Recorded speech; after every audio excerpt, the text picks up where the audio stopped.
చెన్నైలోని శ్రీ కన్యకా పరమేశ్వరి మహిళా కళాశాల ఐక్యూఏసీ నక్షత్ర స్టూడెంట్స్ కౌన్సిల్ తెలుగు విభాగం ఆధ్వర్యంలో శ్రీ విశ్వావసునామ ఉగాది పండుగను ఎంతో ఉత్సాహంగా జరుపుకున్నారు. కళాశాల ప్రాంగణం ఈ వేడుకలకు వేదికైంది. తెలుగుదనం ఉట్టిపడేలా సంప్రదాయ దుస్తుల్లో విద్యార్థినులు హాజరై ఉగాది పండుగకే వన్నె తెచ్చారు. వివిధ సాంప్రదాయ సాంస్కృతిక కార్యక్రమాల్లో ఉత్సాహంగా పాల్గొని సందడి చేశారు. ఉగాది పండుగకు ఆహ్వానం పలుకుతూ కళాశాల ప్రాంగణాన్ని అందమైన రంగురంగుల ముగ్గులతో అలంకరించారు. ఈ పండుగకు ప్రత్యేకగా ఉండే ముఖ్యమైన సాంస్కృతిక ఆచారం బతుకమ్మ పూల అలంకరణ ప్రత్యేకంగా నిలిచింది.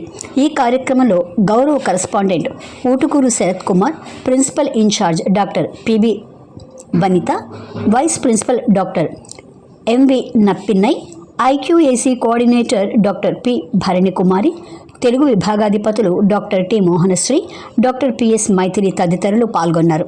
ఉగాదిలో భాగంగా విద్యార్థినులు, సిబ్బంది కలిసి ఉగాది పచ్చడిని తయారు చేసి అందరికీ పంచిపెట్టారు. ఈ సందర్భంగా కరెస్పాండెంట్ ఊటుకూరు శరత్ కుమార్ తెలుగు వారందరికీ ఉగాది శుభాకాంక్షలు తెలియజేశారు.